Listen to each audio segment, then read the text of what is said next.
네, 안녕하세요, 여러분들.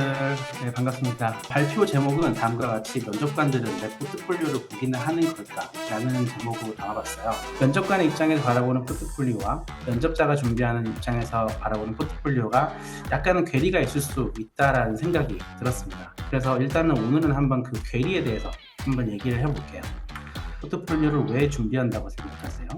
포트폴리오가 뭔지에 대해서 정확하게 정의가 안 돼 있지 않으니까 이게 남의 것을 보고 따라하기가 좀 급급하진 않은가라는 생각이 듭니다. 그래서 이 목적이 설정되어 있지 않으면은 나중에 포트폴리오가 나오고 최종 결과물이 나왔을 때 이게 잘된 포트폴리오가 아니면은 조금 더 노력을 해야 되는 포트폴리오라는 거를 판단조차 할 수가 없습니다.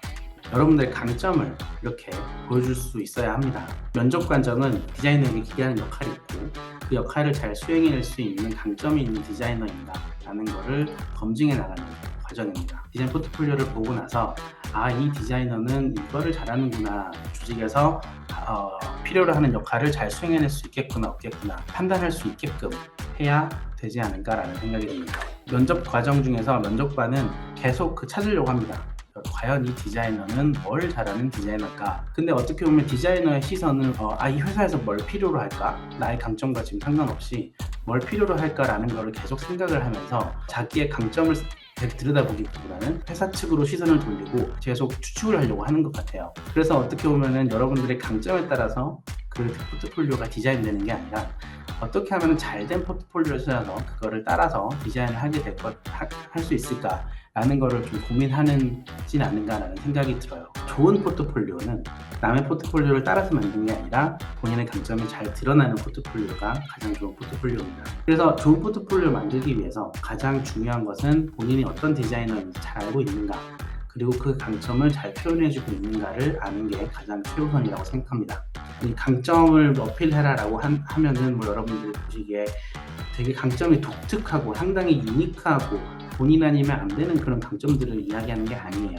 여러분들의 강점을 완전 독특한 거를 찾으려고 하기보다는 기본적으로 그 UX 그 직군에서 이렇게 주어지는 그런 강점들을 한번 보고 본인이 어떤 부분에는 좀 잘할 수 있을 것 같다는 거를 한번 파악을 하고 그거에 맞춰서 포트폴리오를 제작을 하는 게 훨씬 더 좋은 포트폴리오를 만들 수 있는 지식이 아닌가라는 생각이 듭니다. 당최 좋은 포트폴리오가 뭐야?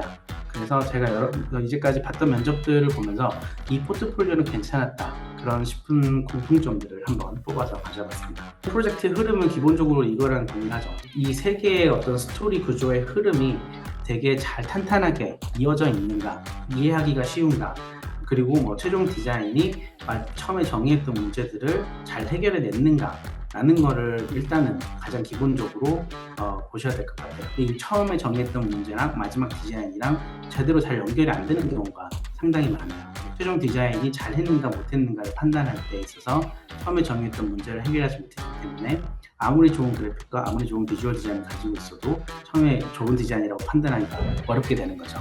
네, 그래서 이 세 가지 한번 기억해 보시면 좋을 것 같습니다. 좋은 포트폴리오는 명료하게 생각을 전달할 수 있어야 됩니다. 프레젠테이션의 목적이 뭔지, 디자인이 명확한지, 왜 이 디자인을 꺼내서 보여주고 싶은지 그런 것들을 명확하게 전달할 수 있어야 됩니다. 그리고 두 번째로 논리적이고 점진적으로 한 층 한 층 쌓아가서 결국 최종 디자인에 다다를 수 있어야 됩니다. 중간에 논리적인 비약이 없어야 되고 이 디자인 이터레이션은 왜 이렇게 이루어졌지? 라는 거를 좀 판단하기가 쉬워야 되는 거죠. 잘하는 프레젠테이션 혹은 좋은 문서의 기본적인 요건이죠. 흥미로워야 됩니다.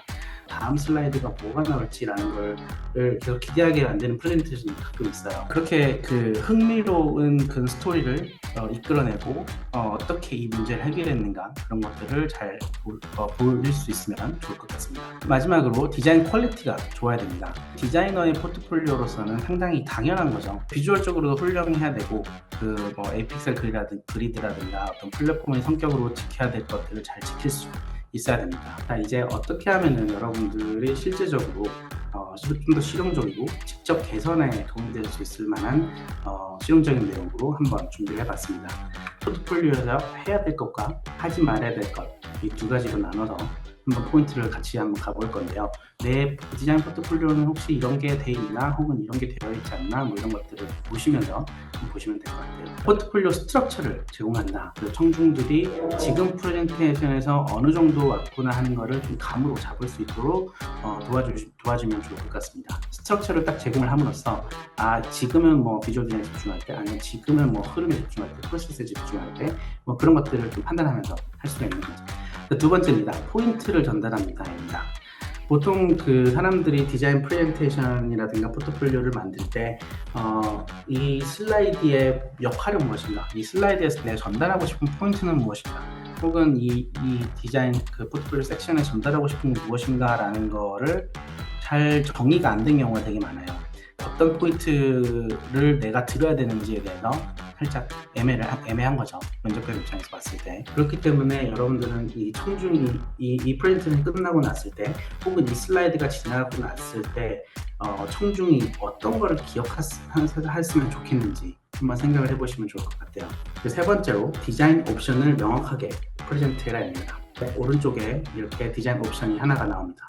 두 번째 이렇게 또 디자인을 디스플레이해요. 그리고 세 번째 이렇게 디스플레이해요.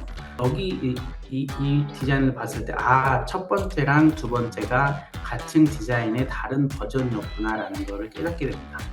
포트폴리오를 들으면서 첫 번째로 다시 한번 가주시겠어요? 그러면 두 번째 보고 세 번째 보고 다시 이렇게 가고 막 해야 된다는 거죠. 근데 그게 아니라 이렇게 하나의 슬라이드에 이렇게 옵션 1, 2, 3를 다 같이 보여줄 수 있다면은 훨씬 더 이해하기가 쉽겠죠. 어떤 디자인이 가장 좋아 보이는지 판단하기에는 지금 이릅니다. 왜냐? 프로블럼이 정의가 안 되기 때문에. 그 내용은 지금 다음 챕터에서 한번 보도록 하겠습니다. 디자인 옵션은 논리적으로 분석해야 합니다. 그러니까 좋은 디자이너라면은 디자인을 감으로 해서는 안 됩니다. 논리적으로 모든 디자인 디시전에 근거가 있어야 되고, 그 근거에선 논리가 받쳐줘야 되고 데이터가 받쳐줘야 됩니다. 다섯 번째입니다. 그래서 포트폴리오의 모든 컨텐츠의 목적을 명확히 하라입니다. 여러분들이 포트폴리오에 넣는 모든 컨텐츠는 다 이유가 있어야 됩니다. 그리고 그 메시지와 여러분들의 강점을 피력하기에 있어서 되게 좋은 그 정보여야 하고, 만약에 그거에 도움이 되지 않는다라고 한다면은 과감하게 삭제를 하고 혹은 축약을 하고 하는 과정이 필요합니다. 하지 말아야 될 것 4가지를 한번 같이 가보도록 하겠습니다. 첫 번째, 프레젠테이션 시작하자마자 디자인 문법으로 간다. UX 디자인에서는 어떤 백그라운드와 컨텍스트 없이 디자인 문법만 봐서는 좋은 디자인인지 아닌 디자인인지 판단할 방법이 없습니다. 큰 그림에서 봤을 때 이 디자인이 이 문제를 해결했는가, 해결하지 않았는가, 그런 것들을 판단하기 위해서는 어떤 백그라운드가 필요하게 된 거죠. 뭐 한 중학생 사람들에게 내 프로덕트를 설명을 하겠다라는 라는 마음으로 여러분들의 그 백그라운드를 설명을 하고 나면은 청중들이 이 프로젝트를 이해하는데 훨씬 더 도움이 될 겁니다. 네. 두 번째로, 디자인 슬라이드를 보는 사람 생각하지 않고 슬라이드를 만든다. 이것 역시 어떻게 보면은 가장 기본적인 프레젠테이션 혹은 기본적인 그 문서 제작의 기본이죠. 네. 보는 사람을 생각하고 만들어야겠죠. 자, 세 번째입니다. 모든 것을 보여주고 싶어 한다. 물론 일을 열심히 하고 모든 것들이 모든 자료 하나하나가 다 아깝고 뭐 이런 거는 알겠어요. 하지만 양을 늘리는 거는 사실 쉬워요. 근데 양을 늘리는 것보다 컨텐츠를 빼고 덜어내고 포인트에 맞게 전달하는 그 포트폴리오를 만드는 게 오히려 더 어려운 작업이라고 생각합니다.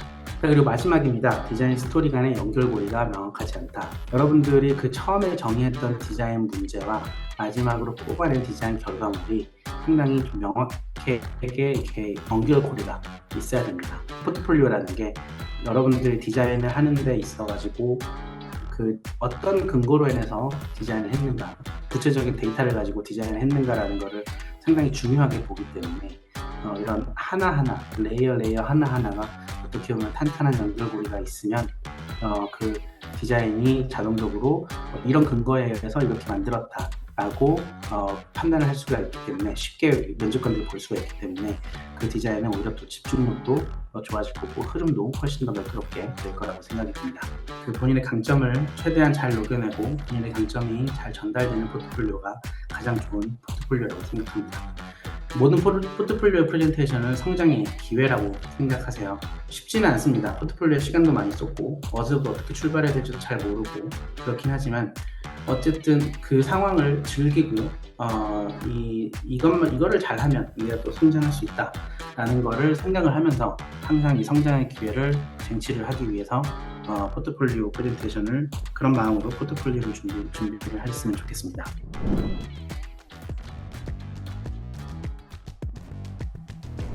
오늘 제목은요, 그때 이랬으면 좋았을 텐데 라는 제목으로 잡아보았습니다. 이제 제가 해년이 지나가면 갈수록 이렇게 내가 지원을 했었으면 어땠을까, 그리고 동시에 저도 이제 서류를 검토하는 입장이 되다 보니까 이런 부분들을 좀 보이면, 혹은 면접에서 이런 부분들이 좀 포인트로 다가오는 후보자분들이라면 조금 더 매력적으로 보이지 않을까, PM으로서. 이런 생각들을 하면서 오늘 강의를 정리했다라고 봐주시면 될 것 같고요.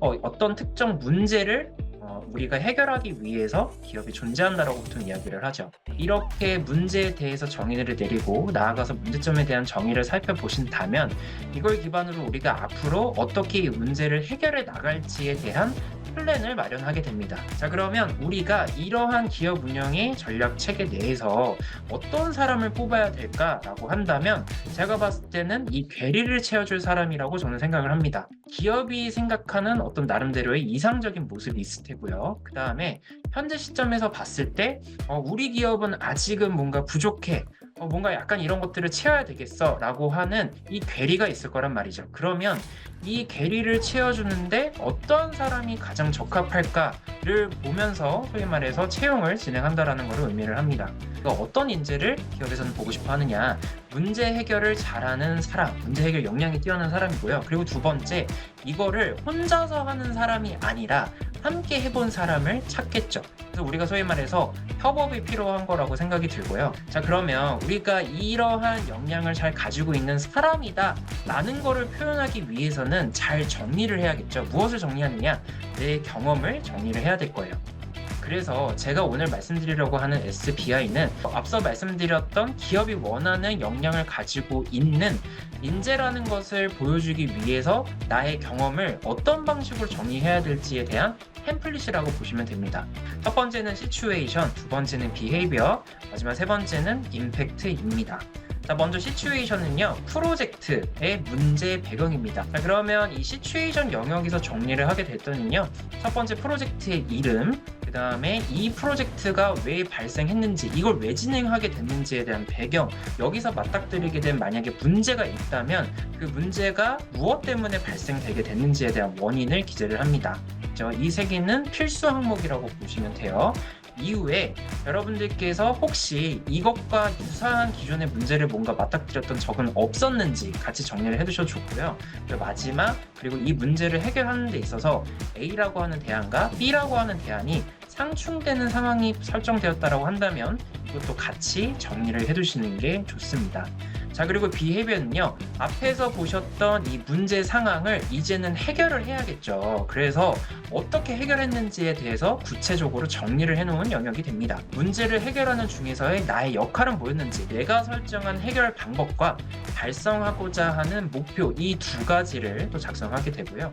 여러 가지 해결 방법 중에서 굳이 왜 그것을 선택을 했느냐에 대한 이유를 작성하게 됩니다. 많은 분들이 물어보세요. 포트폴리오를 볼 때 현업에서는 어떤 것들을 가장 중점으로 두느냐, 이 3번이 가장 중요합니다. 사실 주니어한테 기대하는 부분은 그렇게 크진 않습니다. 다만 어떠한 프로젝트를 여러분들께서 참여를 하셨는데 이 프로젝트를 진행하는 과정에 있어서 그 선택을 한 이유, 근거가 명확한지를 여러분들께 묻는 게 이 친구의 잠재력을 볼 수 있다, 즉 문제 상황이 펼쳐졌을 때 어떠한 근거에 따라서 설정을 했는지를 보기 위함이 이 포폴의 목적에도 있고, 지금 여기 적으시는 이 항목에서도 발견할 수 있다는 점이죠. 자, 그리고 마지막으로는 프로젝트의 성과 부분인데요.